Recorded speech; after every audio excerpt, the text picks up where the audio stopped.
Ọlámilékan Àbẹ̀fẹ́, ọmọ òwúlódò ọba nílé odídẹrẹ́, ìwò tí ó ní lẹ́kùn tí ó ní kọ́kọ́rọ́, ẹrú wẹ́rẹ́ òfàwọ́ ní fìdí bá tó bí mi lọ́mọ. Ká ní wípé your pop wọ́n pè ẹ́, wọ́n ní Àbẹ̀fẹ́ o, wà ló bá mi ra petrol wa, wọ́n wá fún ẹ ní 5,000 naira. Ṣùgbọ́n láti mọ̀ wípé epo tí wọ́n báyìí, ó ti ní ìṣòro pé pàlítà ìṣòro 500 naira, wọ́n fẹ́ kó ra 10 litre wá. Wọ́n ti wá fún ẹ lówó tó ń fún ẹ ní kẹ́ẹ̀kì tó ń lọ ọyàn wé ọba rí Haúsá tó ṣe súyà àti súyà yẹn tó wà òkè wọ́n bá yà bẹ̀.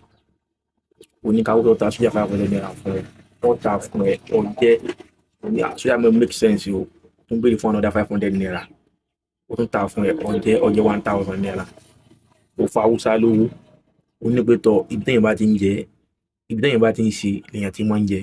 Ó ti wá dìde pé kó máa lọ pé kó lọ ra petrol fún ẹ bá ń rìn. Ìgbà tó máa yọ fún ẹ, òde náà bá balẹ̀, ó di ẹ ló báwo ni? Ẹ dáadáa ni. Àbẹ̀fẹ́ níbo lọ wá? Ó níbi tẹ́lẹ̀ náà ni mò ń lọ. Ṣé o ti yẹ dípò ní? Ó ní mi ò tí ì ra. Mo ti fẹ́ débẹ̀ báyìí kí n ra. Mọ́ wulẹ̀ ra mọ́. Àwọn nípa ti múná dé. Ìjọ tó bá jẹ́ pé òwò ni kí ni wàá ṣe? Kí ni reaction? Mo fẹ́ kẹ́ dáhùn sí kí ni ẹ react sí, ẹ comment ní comment section. Ẹ jẹ́ kí n rí reaction. Àti wá pé òwò ni o, kí ni wàá ṣe nígbà yẹn?